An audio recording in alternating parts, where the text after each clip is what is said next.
पहिल्या आणि दुसऱ्या शतकात भारत आणि रोममध्ये मसाले, मौल्यवान स्टोन आणि इतर वस्तूंसह लक्झरी वस्तूंचा व्यापार केला गेला.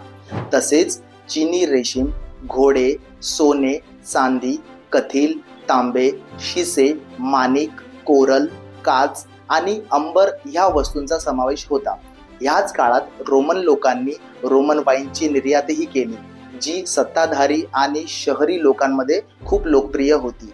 तसेच भारताने मसालेसह गहू, नील, अफू, साखर, नीळ, जिवंत प्राणी, तेल, कापूस आणि प्राणीजन्य पदार्थांची निर्यात देखील केली.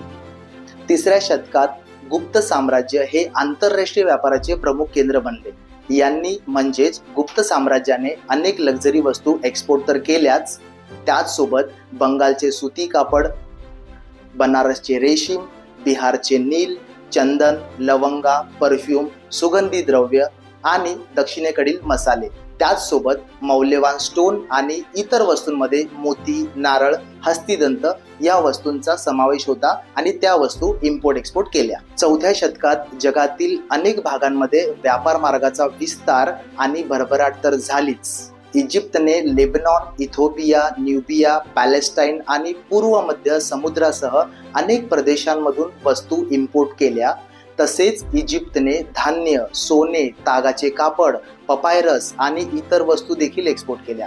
ह्याच शतकामध्ये म्हणजेच इसवी सन पूर्व 322 मध्ये चंद्रगुप्त मौर्याने मौर्य साम्राज्य स्थापन केले. मौर्य साम्राज्याचा इम्पोर्ट एक्सपोर्ट खूप मोठा होता आणि त्यात विविध प्रकारच्या वस्तूंचा समावेश होता. जसे की मौर्य साम्राज्याने रेशीम कापड, मसाले, विदेशी खाद्यपदार्थ, पशुधन, नील, शीतपेये, वाईन, क्रूड, ग्लास, डांबर, सुरमा या वस्तू इम्पोर्ट एक्सपोर्ट केल्या.